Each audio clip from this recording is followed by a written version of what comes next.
Olá, eu me chamo Solane Carvalho e presido o grupo Policondrite Amigos, rede luso-brasileira pela policondrite recidivante.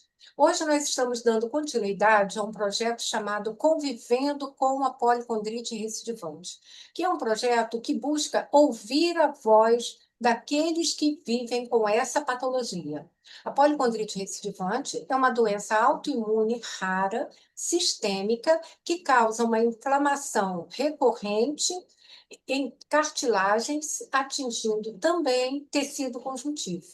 Hoje nós temos o grande prazer e a honra de estar recebendo uma querida que é a Renata. Muito bem-vinda, Renata.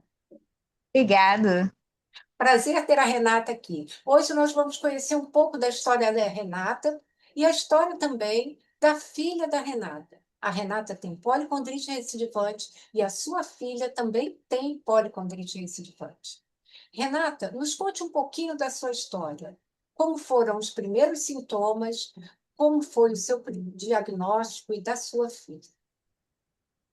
Então, os meus primeiros sintomas foram a orelha. A minha orelha, ela inflamava, ficava toda vermelhinha e principalmente quando eu acordava, mas assim, tinha dias que eu acordava bem, tinha dias que eu acordava com a orelha inflamada, demorava um tempinho, tinha dias que me incomodava, tinha dias que me incomodava desde que eu era criança. E eu fui crescendo com isso. E eu era curiosa, então quando veio assim o advento da internet, eu pesquisei, não achava nada sobre que poderia justificar isso que eu sentia no ouvido. Teve nas minhas orelhinhas. Aí teve um período que estava me incomodando bastante. Eu cheguei no médico, aí eu falei pro médico, não, porque eu tô com um problema assim na orelha. Ele virou para mim e falou assim: troca de travesseiro. Aí eu fiquei olhando para ele. Falei, como isso? Eu sentindo dor, ele veio me dizer para eu trocar de travesseiro, como se meu problema na orelha fosse o travesseiro. E nisso o tempo foi passando. O tempo foi passando e assim acontecia durante um período, aí parava e voltava. Era E até que somente a começou, orelha? era somente a orelha. Era um incômodo, uma dor. Tinha período que a dor era grande e era só a orelha. Até que começou a me dar problema na visão. Um dos meus primeiros sintomas foi na visão. Os meus olhos, eles começaram a dar problema. Eu comecei a ficar, tipo, a vista turva.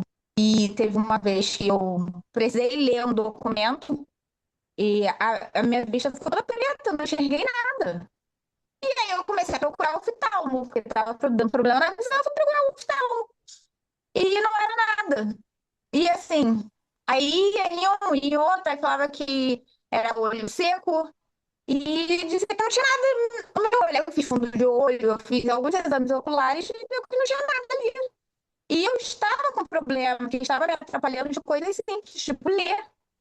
Né? Às vezes eu estava na rua, de repente eu não enxergava mais. E nisso eu fui tendo, começou a dar outros problemas, além da orelha. Aí, depois de um tempo, começou a me dar problema, né, nas articulações. Teve um período que um belo dia eu acordei toda dolorida e eu me mantive toda dolorida durante uma semana. E assim, melhorou sozinho. Eu ia em médico, fiz vários exames e não era nada. Eu ia, fiz exames traumatológicos, fiz nada. Os médicos diziam que não tinha nada. Só voltava a falar que eu ficar louca. E eu sentindo dor. Uma dor que assim, ela vinha e ia e não passava. E conforme o tempo ia passando, a dor ia piorando. Eu estava tendo mais episódios de dores recorrentes. Eu tive um dia que eu acordei, eu tive dificuldade para conseguir sair da cama. A meu ele estava assim, inchada, dolorida. Parecia, sei lá, que estava pesando alguns quilos. Eu não conseguia levantar minha cabeça de tanto peso, de tanta dor. E doía tudo. E eu fui procurando, eu procurei assim, eu procurei otorrino, além do oftalmo, procurei clínico, procurei o reumato. Eu fui procurando vários especialistas para tentar ter uma luz. Nessa E eu etapa, não consegui. quantos anos você tinha, mais ou menos, Renata? Se você puder, por favor, se aproximar um pouquinho mais do celular, talvez o áudio fique um pouquinho melhor, né, para as pessoas ouvirem. Então, esse episódio começou no início da pandemia. Aí, no início da pandemia, que eu tive o problema, né? Que eu comecei a ter o problema de vista. E aí foi desenvolvendo os problemas articulares, essa coisa toda. Aí, ou seja, o tempo foi passando, eu fui acumulando assim uma pilha de exames e meus exames laboratoriais davam normal. E por mais que eu fosse médico, a minha resposta é que não era. E eu não estava bem. Eu tinha consciência que eu não estava bem, que o meu organismo não estava bom e tinha alguma coisa errada. E quando me bateu o desespero maior, foi um dia que eu senti uma dor aqui. Aí eu falei, quem sente dor na traqueia? Uhum. Aí eu falei, é grave, que ninguém sente dor e não batia, não nada, então por que que eu fui dolorida do nada? E aí eu achei uma reumatologista, aí eu fui nela, né? Passei na consulta com ela, já fui, tipo, levando tudo que eu tinha. E foi ela que me acolheu, foi ela que me ajudou. Ela me disse que tinha uma doença, com as características do que eu estava relatando para ela. E como baseado no que eu falei para ela, ela me acolheu, ela me medicou, ela começou uma medicação mais simples. E aí, para ver se eu dava uma melhorada, se eu não melhorei, na consulta seguinte eu Renata, se não tinha aproxima um feito muito. pouquinho, desculpe. Se aproxima um pouquinho mais, porque o som não está ficando bom. Isso. Vamos ver se melhora agora. Obrigada. Desculpe, pode continuar. E na consulta seguinte, ela entrou com uma outra medicação. Ela aumentou a dosagem da medicação inicial e ela me tratou como se fosse essa doença. Mas ela não tinha me dito que doença, mas ela cuidou de mim. E isso fez uma diferença muito grande, porque os outros diziam que eu não tinha nada. E ela me acolheu, e assim, eu tenho a certeza que se hoje eu estou viva, foi porque eu encontrei ela. Eu encontrei ela, que é uma excelente profissional, que não me tratou, né, como já ouvi. Eu já ouvi de reumatologistas de policondrite é raro. Então, se você não tem um nariz em cela, você não tem. Se você não tem uma deformidade, não dá para dizer que você tem policondrite. E quem quer ter uma deformidade? Ninguém quer ter uma deformidade. A gente nasce do jeito que a gente quer continuar do jeito que a gente nasceu. E aí, assim, eu fiz meu tratamento com ela, eu estou com ela até hoje. Mas, assim, por conta dessa história de, vai no SUS, eu só passei arrependimento. O SUS tem muita qualidade, tem muitos profissionais maravilhosos. Essa médica também atende no SUS. Só que no SUS eu não tenho sorte de encontrar ela, não. Eu não E, entendi. assim, é difícil.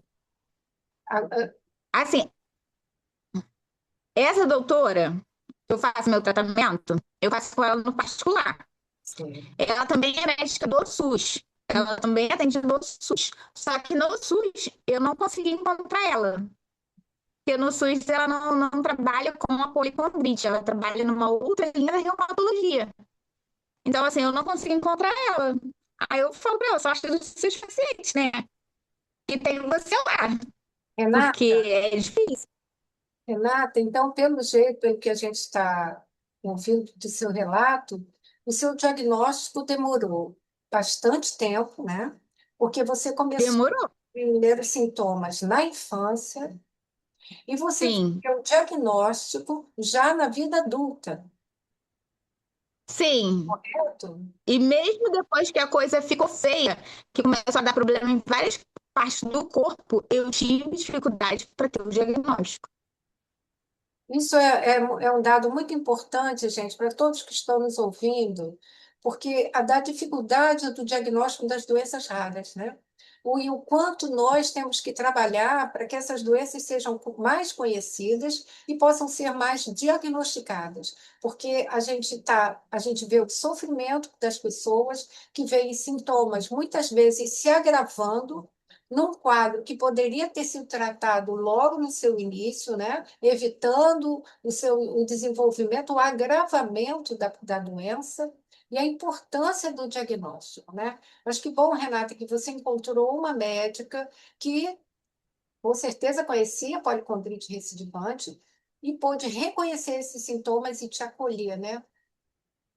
Sim, foi muito importante. Muito importante. E hoje você está com acompanhamento, você está bem. Você está bem Na hoje? medida do possível, estou bem. Na medida do Porque possível. bem, a gente não fica. É verdade, é verdade. Você convive com uma doença que está ali, ela não deixa de existir, né? A gente vai aprender Exata- a conviver, não é? Exatamente. E, Renata, dentro desse quadro de histórico, você poderia falar um pouco da sua filha? Você teve uma filha, né? Ela Tenho hoje. uma filha. Minha filha, quando ela tinha uns 9 anos, eu reparei nela, que a orelha dela de vez em quando começava a aparecer vermelha. E isso me preocupava, porque eu já sabia o significado. Mas eu falo, não, enquanto tá só a orelha vermelha, você não tá todo dolorido, tudo bem. A doença pode acabar nunca se manifestando. Ó, o áudio não tá bom. Chega só um pouquinho mais perto, por favor. Desculpe, mas é que tem horas que o áudio não fica bom. Tá bom. Pode falar, Aí, Renata. assim, a minha filha, com 9 anos, ela começou a apresentar a orelha vermelha. Só que, como não ficava dolorida, eu não me preocupei. Porque, assim, se só tá vermelho, poderia ser que nunca ela viesse a desenvolver a doença. Não tinha o que fazer. Então, a gente foi vivendo a nossa vida normalmente. Até que, assim, começou a ficar mais frequente e ela começou a apresentar uns sintomas estranhos. Como? Aí, no meu dia, ela reclamou de uma dor na perna. E isso foi no sábado. No domingo, eu levei ela na emergência. Aí o médico, eu falei pro médico, olha, ela tá com uma dor na perna, que não sei o que, não sei lá. Ele não deu a mínima. E como ela tem uns quadros alérgicos, ele trata só o quadro alérgico dela. Uhum. E ignorou a dor na perna. Aí ela fez o tratamento lá para alergia dela. Só que quando foi na quarta-feira, eu no trabalho, né? Aí eu recebi a notícia que ela não estava bem. Só que ela não tinha noção da gravidade. Quando eu cheguei em casa, minha filha não estava andando. Tá bom. Ela simplesmente parou de andar. Nossa. Eu levei ela na emergência.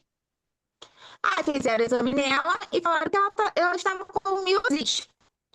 Aí pediu a internação dela por miosite. Ô, O hospital que ela parou não fez mais exames, que ela foi transferida do hospital que pediu a internação. Não fizeram mais exames, falaram que era miosite. Eu ainda perguntei para a médica, mas qual tipo de miosite? Ela falou, miosite? miosite. Miosite? Eu, miosite. Por quê? Porque tem vários tipos de miosite, né? Aí a médica, não, é miosite, miosite. Eu falei, parabéns, tá muito antenada. E assim, quando eu tentei uma transferência para minha filha para outro hospital, porque era um hospital particular, só que aí veio a alta dela. Nisso que eu estava guardando uma transferência. Aí ela tinha voltado a andar, veio para casa e ela começou com uma tonteira seguida de queda. Aí os dias iam passando, essa tonteira seguida de queda ia piorando. Não. E aí ela começou a fazer tratamento no reumato, acompanhando o reumato. E o reumato falou assim: não, não é com a gente. Ela teve o quadro, melhorou, mas também essa tonteira seguida de queda não é a reumatologia. Aí ela foi pro neuro. Aí ela acabou internando de novo, por conta dessa tonteira seguida de queda que estava gravando. E ela com as perninhas fracas. Só que aí nessa outra internação fizeram os exames dela e falaram: não, nada de miosite aqui. E eles não sabiam o que fazer com ela. Aí eles fizeram um monte de exame. Teve uma vez que ela foi maravilhosa. Ela fez um monte de exame, a pediatra. E de tudo quanto era área. E os médicos ficaram meio perdidos, sem saber o que fazer com ela. Mas, assim, como tinha um histórico de uma doença reumatológica, a pediatra do hospital pediu para o reumatologista pediátrico do hospital comparecer para examinar ela. E ele falou assim: não, não é da reumatologia. Aí eu falei: mas não pode ser a policondrite, porque eu tenho o diagnóstico de policondrite e, junto com esses sintomas dela, a orelha está vermelhinha. Aí ele falou: não, isso não tem nada a ver. Não é porque você tem que ela tenha. Eu falei: isso eu sei.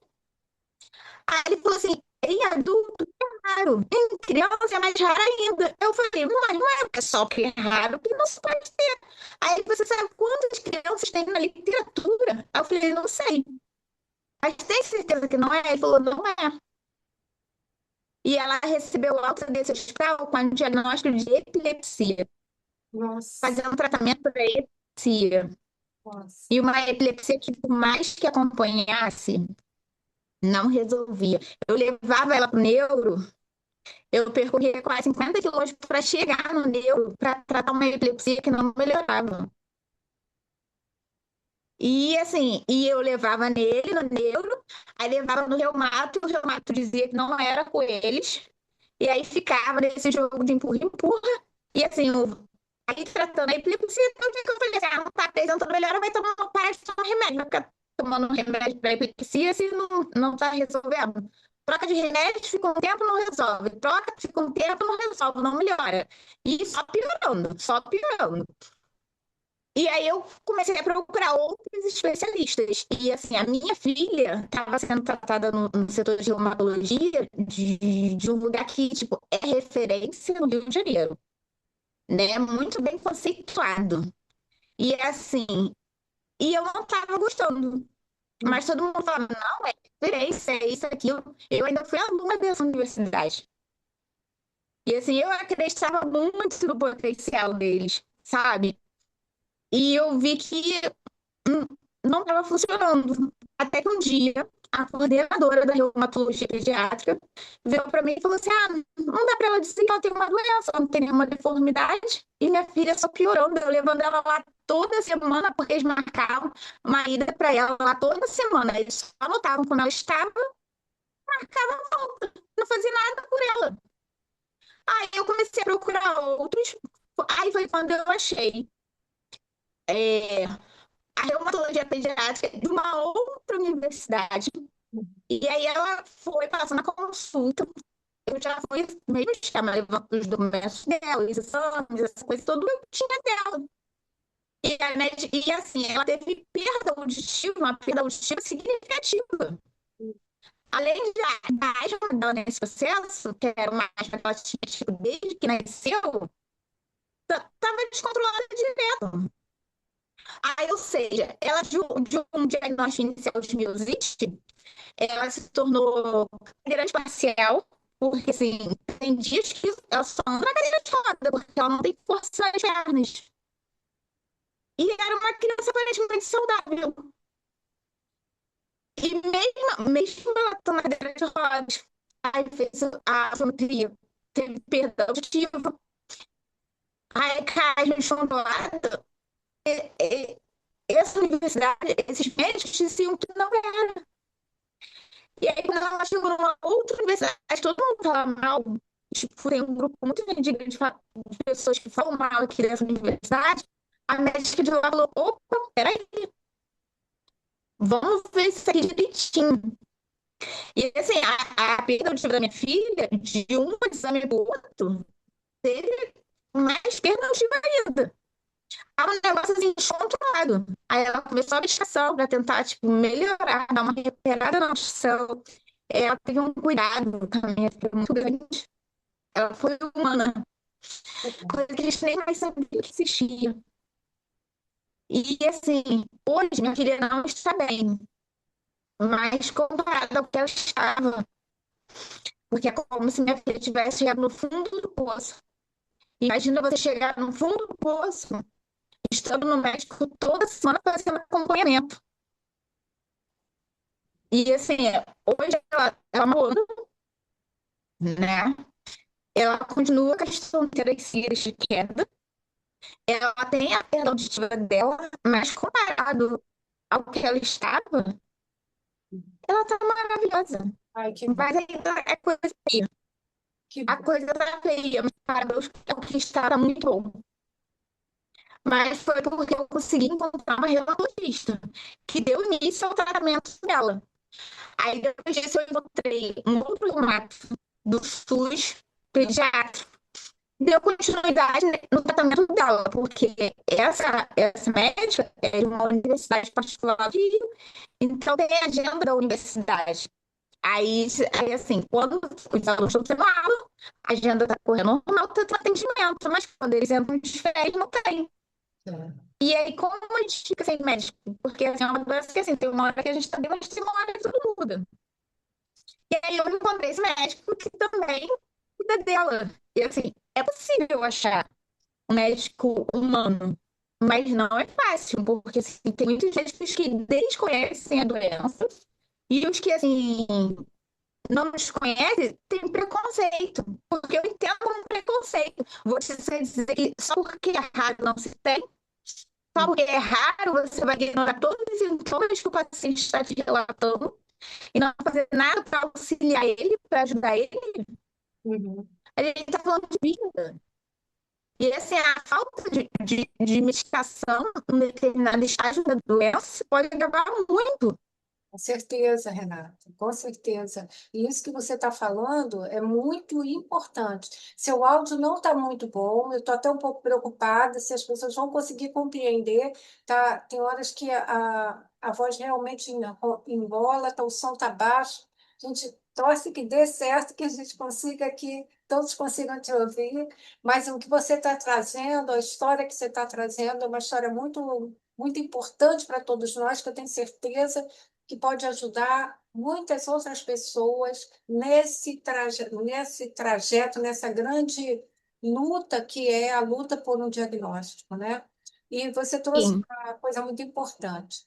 No Brasil, principalmente, quando a gente fala em policondrite recidivante na infância, a gente encontra uma lacuna ainda muito maior do que quando se fala em policondrite. Falar em policondrite já é algo que deixa todo mundo assim, o que que é? Nunca ouvi falar. as pessoas conhecem. As pessoas não conhecem, profissionais da saúde que não conhecem, né?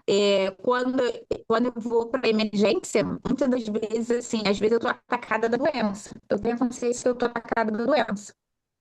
Mas se eu chego na triagem e falo exatamente o que eu estou sentindo, eles falam, não, no seu caso não é aqui, é clínica da família. E às vezes eu só queria uma injeção para minimizar a minha dor. Uhum. Aí eu tenho que mentir no primeiro momento na triagem para conseguir chegar no médico para ter uma injeção. Eu entendo. O fato de ser raro, como você falou, não quer dizer que não possa acontecer, né? Então, Exatamente. quando a gente fala em policondrite, a gente tem alguns pouquíssimos casos, relatos, na verdade, poucos relatos de policondrite de pai para filho, de mãe para filho, de irmã, entre irmãos, enfim, na família. Mas é uma pergunta que a gente tem no nosso questionário, que a gente coloca aqui durante a live, porque a gente sabe que existe. Nós já tivemos relatos Sim. de pai e o filho, pai com policondrite na infância, e o filho depois com policondrite na infância. Policondrite entre irmãos, na mesma, né, família, dois irmãos com policondrite. E você está trazendo a sua história da sua filha e você com policondrite. Então, isso traz para a gente a importância da gente refletir acerca dessa doença e do quanto é importante que os profissionais de saúde se debrucem sobre essa patologia para tentar entendê-la melhor, porque, na verdade, ela precisa ser conhecida e compreendida. Quanto mais compreendida, mais diagnóstico nós teremos, não é? E, Renata, eu gostaria que você falasse um pouquinho, na sua opinião, qual é a maior dificuldade enfrentada pelas pessoas com policondrite recidivante. Peço que você fale um pouquinho mais próximo do áudio para ficar no celular, para ver se a gente tem um áudio melhor. Então, eu acho que a maior dificuldade é a falta do conhecimento da doença pelos profissionais de saúde, porque assim, isso dificulta um diagnóstico e eu acredito que tem pessoas que não recebem o diagnóstico e morrem antes. Eu penei muito. E assim, a minha filha, se eu não tivesse insistido, também tinha ido. E às vezes, assim, você roda e você escuta tanto que não é nada, que se você acreditar, você dança. Eu fiz biologia, então, assim, eu estudei o corpo humano, aí eu estudei as doenças autoimunes, eu estudei algumas coisas do tipo. Então, quando começou, chegou num determinado limite Por mais que eu escutasse que não era nada, eu sabia que era alguma coisa. Porque eu já tinha estudado e sabia que às vezes o organismo ele estava errado, ele não reconhecia o próprio corpo, ele começava a atacar o próprio corpo. A gente quer isso pra gente? A gente não quer. Mas a gente tem que ter a consciência de quando algo não está certo, quando algo não está correndo bem. E aí foi quando eu tive essa consciência. Ó, tá errado, que por mais que me dissesse que não era nada, eu tinha consciência que não estava certo. E quando doeu, assim, a minha traqueia, aí eu falei assim, tá muito errado. Eu preciso de ajuda. Mas, assim, onde conseguir essa ajuda? É verdade. Agora, é importante não desistir e não desistir desse tratamento, não desistir da busca pelas respostas, porque a gente, como Sim, você disse, a gente sabe que alguma coisa não está bem, sabe que tem alguma coisa muito errada, e apesar da dificuldade do diagnóstico, a gente precisa persistir na busca por diagnóstico e trabalhar para que essa patologia seja mais conhecida, né? sim. E, Que, Renata, assim, assusta. assusta um pouco, é verdade, assusta um pouco. A gente precisa falar sobre a doença, tudo que a gente não fala, tudo que a gente silencia, acaba ficando invisível, né? Então, Exatamente. para falar, a gente precisa falar, contar a nossa história. Por isso, é muito importante você estar aqui com a gente, viu, Renata? Muito obrigada por você estar aqui, tá? Renata, eu gostaria que você falasse um pouquinho, uma coisa que a gente sempre pergunta para as pessoas, aí, falo, poxa, mas a gente está falando de uma doença, de algo difícil, de um desafio muito grande, né? Principalmente, não somente pela doença, mas também pela dificuldade de diagnóstico, dificuldade de tratamento, dificuldade de tudo isso. E eu gostaria que você me dissesse o que você tem aprendido com a policondrite recidivante? O que você acha que você tem aprendido com essa experiência, com essa vivência? Eu aprendi a não ter medo.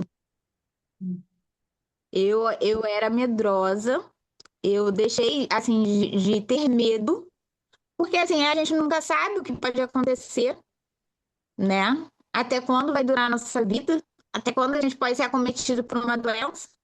Então, eu parei de ter medo, parei de ter medo, comecei assim, a fazer as coisas com sede, à vontade, tô fazendo. E, assim, isso, não adianta. Meus pais, assim, ficaram doidos comigo um período, porque eu saí de casa um belo dia e voltei com o carro. Eu não Que a entendi. maior preocupação, eu saí de casa um dia e voltei com o carro. E Ah, quando a gente tem alguém assim, na nossa família, a gente quer cuidar de todo mundo, né? A gente quer que dê tudo certo na vida dessa pessoa e que ela faça as coisas assim dentro da normalidade. E quando eu fiz isso, eu não estava trabalhando. entendi. Me deu vontade. Eu falei, se a gente preparar para fazer tudo bonitinho, juntar o dinheiro para depois ir lá e adquirir alguma coisa, e se Uhum, não der tempo? entendi. Comecei a fazer o que me desse vontade. Eu entendi. Aí eu falo que eu perdi o medo. Uhum. Te trouxe uma outra perspectiva da vida, né? Uma outra Foi, forma de ver a vida, né? Isso é bom, é a gente sim, tirar coisas positivas desses desafios que a gente vive, né? sim. Porque essa é a E eu só voltei a fazer assim. Eu só voltei a fazer assim. Eu olhava e falava assim: dá certo? Por isso vai dar pra mim também. Por que eu vou me planejar? Não precisa mais me planejar. Tem coisas que pegam a gente de surpresa. Uhum, entendi, Assim, é só ir. entendi. Esses desafios trazem realmente uma nova perspectiva, né? Sim. Renata, como você acha que a família e os amigos podem ajudar nesse processo? E encontrar um grupo de apoio, como o Policondrite Amigos, onde você tem pessoas que vivem o mesmo. Você acha que, de alguma forma, isso ajuda e ajuda como?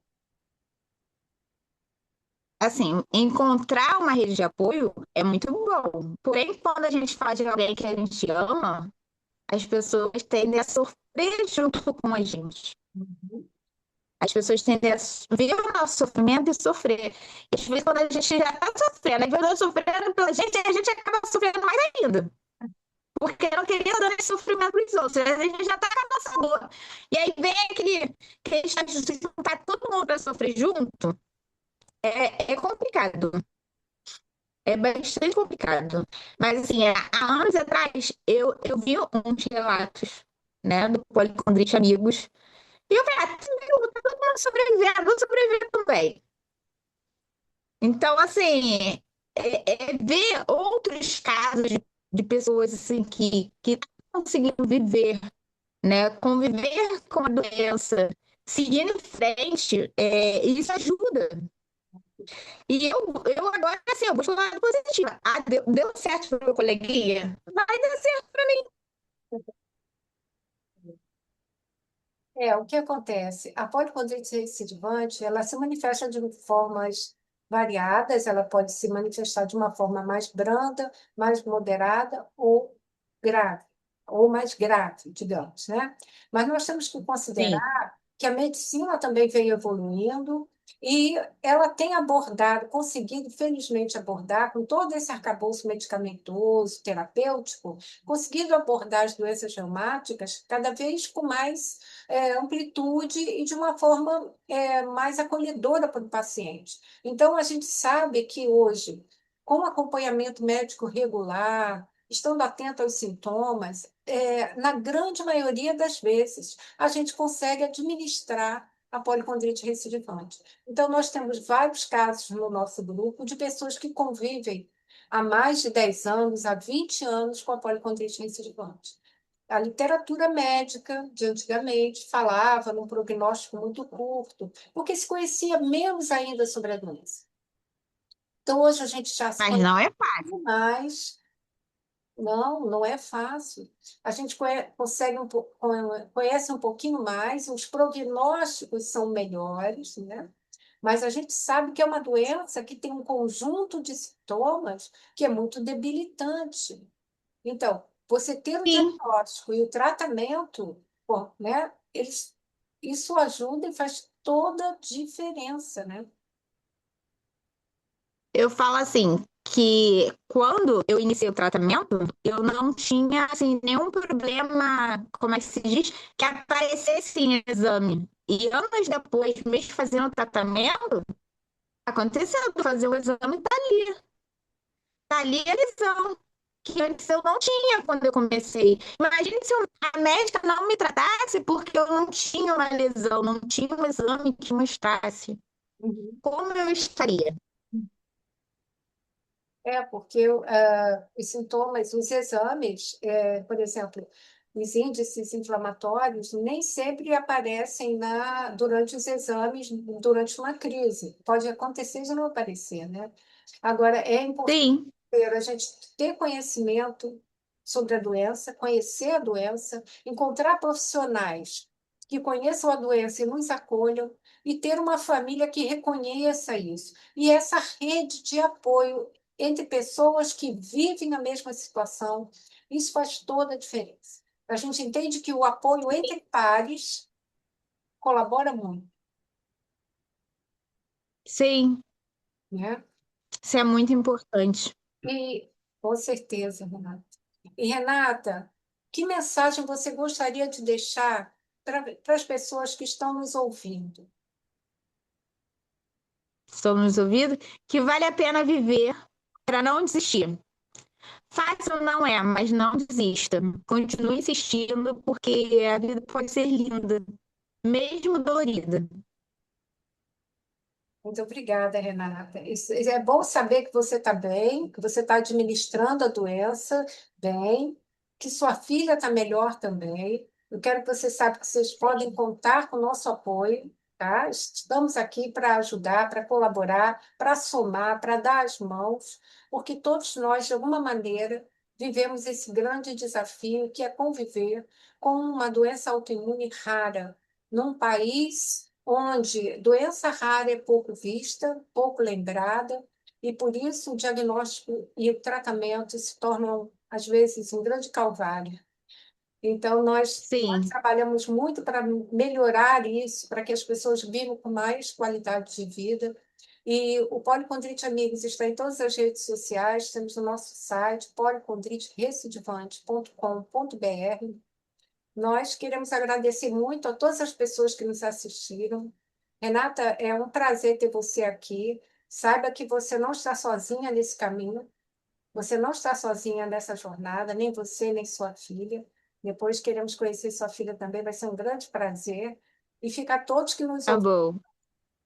todos que nos ouviram, esse abraço fraterno, nos acompanhem, curtam, compartilhem esse vídeo, nos ajudem a continuar divulgando a policondrite recidivante. Muito obrigada. Obrigada, hein? Tchau.